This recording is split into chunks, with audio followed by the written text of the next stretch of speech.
In this video, I'm going to look at an R script that reads some data in from a JSON file, and then it's going to include some data, and then we're going to plot and fit that data.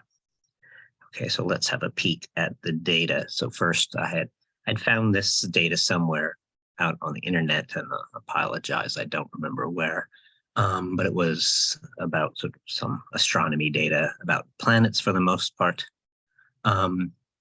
And first I downloaded it and read it from somewhere on my computer, and then I put it up on my website, and now I'm reading it from there. And here it is. So the JSON format allows for arrays and objects. If I'm using the sort of JavaScript language that it was originally designed for. So I have an array. So this particular data starts off with an array, and then it has an array of objects, and then the objects have properties of position, name, image, velocity, distance, description. So there are then 9 entries. The 9th entry is, to my mind, bizarrely not Pluto, but the sun. And so what I'm going to eventually do, I'm going to have to take out the sun. Okay. But this is the data, and I left it as I found it, other than moving it to my site. Okay. All right, so I used this library, the rjson library, and sort of first time, if I type this code and I don't have it installed, I get a little message up here saying install it. So I installed it. I only see that message the first time. So I'm going to bring in the library, install it if I don't have it, then bring in the library for this script, and I'm doing from JSON. And that creates a list. So let's just run that much of it. And I have a list of 9 things, and then within the list, an element, if you will, of the list is another list, and that has 6 things. So that's what came in from the JSON, sort of a list of lists. Okay. And I'm more used to working with data frames, and I thought this was fairly similar to a data frame, so I tried to just cast it as a data frame, and that really sort of flattened it out and sort of started naming these like position and position 1, and it just didn't work very well for me. I will need, this was just, now it's a comment, but I did want the names of the fields. And so that was just me making sure how I could get the names of the fields and list, and to use this double square bracket. So I just took the first element in the list and asked what the names of the things were. So that gave me position, name, image, velocity, distance, description. Okay. Now I say I wanted a data frame. That's what I'm used to working with. And this sort of simple cast didn't seem to really work for me. So what I ended up doing, and if there's a better way, let me know, but I ended up making a matrix of the data and then casting that matrix as a data frame, and that did work. Okay, so I decided to say I'm going to have a matrix. Length of planets was the 9. Length of planets 1 was the 6. So I'm saying I'm having 9 rows and 6 columns. And then I set up a nested loop. I was playing around. So I have I'm looping over the J's, I'm looping over the columns and then the rows. And I don't think that really matters. I'd probably more normally start with this and then do that, but I was doing every which way until I got something that worked. So I stopped when it worked. But anyway, So I had this nested loop. I'm looping over rows and columns, and then I'm taking in the list notation double square bracket I, double square bracket J, and then making it here over in my matrix square bracket I, comma J. Okay, so that now I have a matrix. Okay, and JSON really allows for a fair amount of flexibility, which this file wasn't using. All the objects had the same properties, and that's probably why the cast didn't work. The cast was probably assuming then it was as generic as could possibly be, and so I'm coming along with a matrix and saying, like, no, it really does have this more sort of row column structure. So I created a matrix from the planets, and then I'm used to working with data frames, so then I cast my matrix as a data frame, and that worked, except then I had lost the names of my fields. They just became, I don't know, X1, X2, X3 or something generic and generated. And so then that's when I used the names. So back to planets, which was and planets square bracket 1 was the first element in the outer list, and it itself was an inner list, and I got the names of that, which was position, name, image, and then I made those the names of my properties in my data frame. Okay, so let's run that. So I've created a matrix. I have my original planet, and now I have planets 2.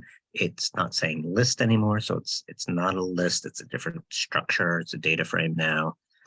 And I have 9 observations of 6 variables. So I have a position variable, a name variable, an image variable. I have a velocity and distance, and this is the problem I'm going to have to deal with next. These are numbers, but it thinks that they are characters. It thinks they're strings. Okay.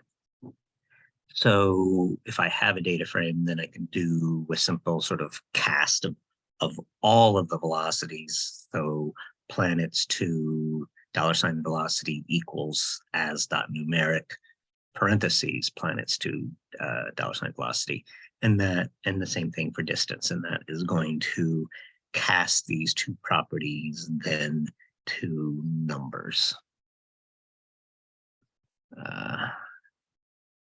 All right, so now velocity and distance in planets 2 are numbers. So I'm ready to make a plot. Oh, I'm not ready. Well, I was ready to make a plot, but then I want to fit this data to a power law, and they included the sun as one of the data points, which would have thrown everything off, because to make a power law plot, I have to take a log, and I can't take the log of 0.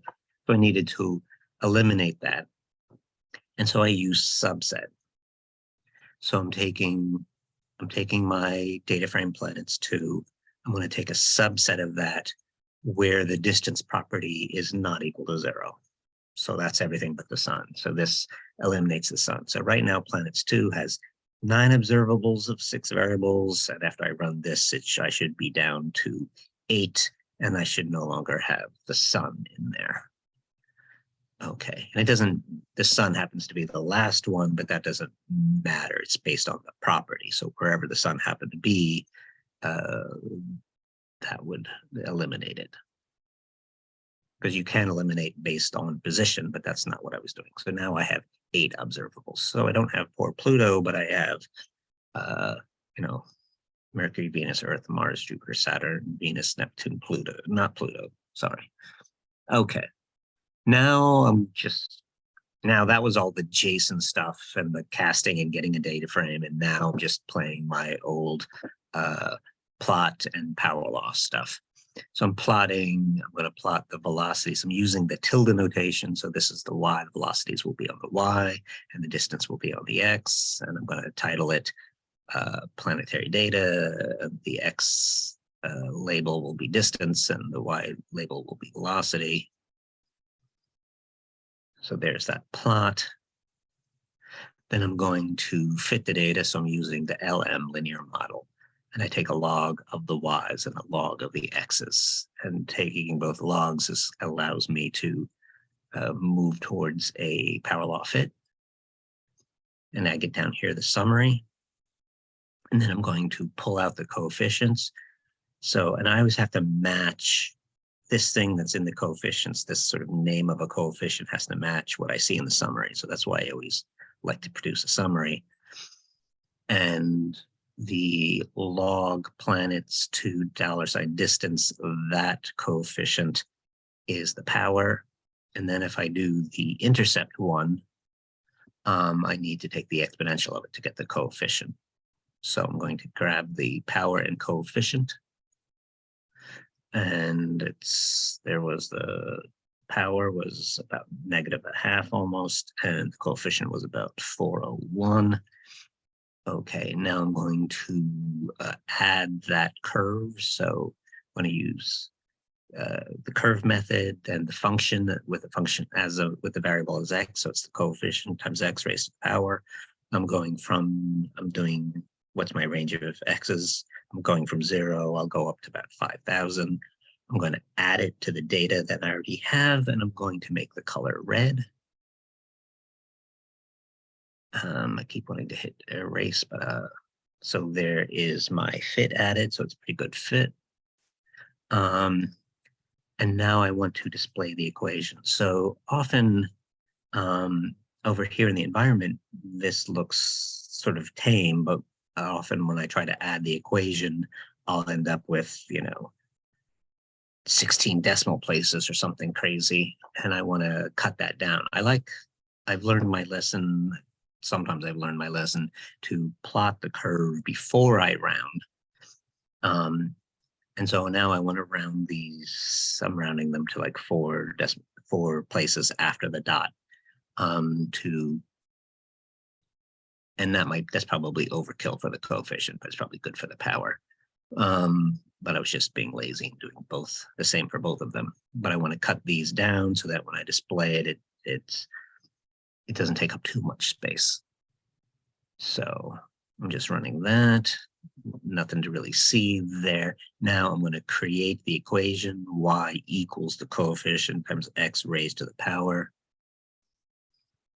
And then, so I created this, and now I finally want to add it at a position of x of 2000 and y of 30. So in this vicinity here, and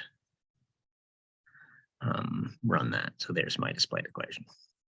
So this was sort of stuff I've done in the past, but that's why I wanted to get it into the form, the data frame form that I'm used to working with, so then I could do this stuff that I've done before. So that's part of the reason I've done the stuff I've done before, to say that I've succeeded in getting into that format, that data frame format. So I read in the JSON using the rjson library that created for me a list. I didn't like working with the list very much. And some of the examples on the internet sort of had odd looking JSON. They had JSON that sort of had parallel arrays sort of sitting in the JSON. And I don't think that's what real JSON looks like. So I went through all this mess to untangle sort of something.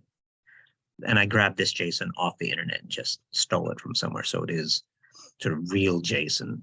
And to get it into the data frame format I wanted, the straight cast didn't work very well. So I made the matrix. Then from the matrix, that cast did work. And then I could proceed as I wanted to with the additional thing that I had to cast certain properties as numbers so that I could work with them in plotting and linear models and what have you. Okay, that's what I wanted to show you. I think I want to make probably a future video where this JSON that we started with here started as an array. And another standard JSON format would be to start with an object and then have the array be a property of the object. So I think I might like to see how to handle such a thing, but another video. Thanks for your attention.